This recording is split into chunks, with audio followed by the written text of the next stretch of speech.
Senator Warren. Thank you, Mr. Chairman. Congressman Price, more than 100 million Americans now receive their health care through Medicare and Medicaid programs. These are seniors, people with disabilities, middle-class families who have parents in nursing homes, countless numbers of young children, and they all benefit from these programs. So I want to understand the changes to Medicare and Medicaid that you have already proposed. The budget that you recently authored as chair of the House Budget Committee would have cut spending on Medicare by $449 billion over the next decade. Is that right? I don't have the numbers right in front of me, but what we're trying. The numbers. Well, then I assume you're correct. All right. So you said you'd cut it by cut Medicare by $449 billion.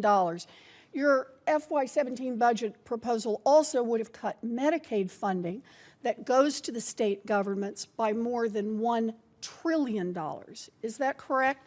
I think, Senator, the metrics that we use for the success of these programs is not necessarily whether the amount of money into it is what we ought to be looking at. For Medicaid. What we believe is appropriate is do you want me to read you the number out of this? No, I'm sure you're correct. What we believe is appropriate is to make certain that the individuals receiving the care are actually receiving care. I understand why you think you're right to cut it. I'm just asking the question, did you propose to cut more than $1 trillion out of Medicaid over the next 10 years? You have the numbers before you. Is that a yes? You have the numbers before you. I'll take it as a yes.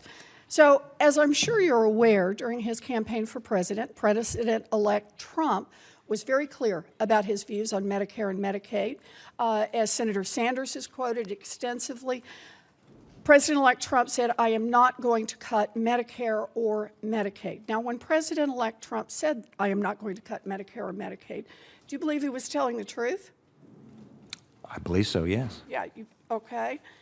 Given your record of proposing massive cuts to these programs, along with several other members of this committee, I sent the President-elect a letter in December asking him to clarify his position.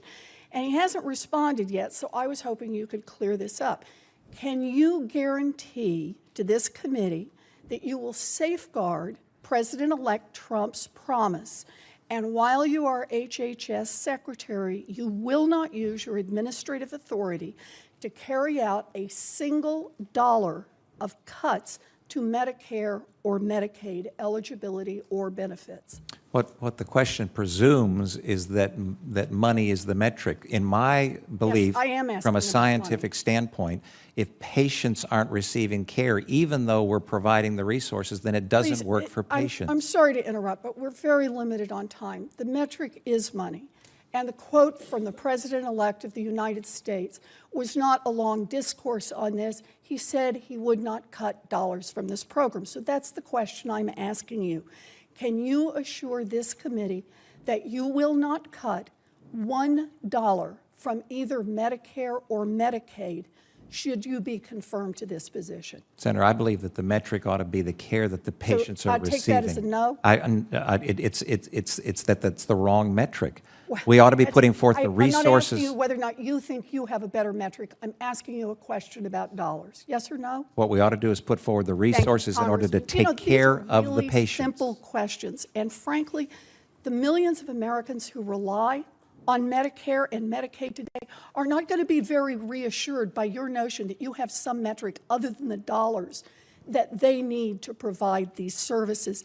You know, you might want to print out President-elect Trump's statement, I am not going to cut Medicare or Medicaid, and post that above your desk in your new office, because Americans will be watching to see if you follow through on that promise.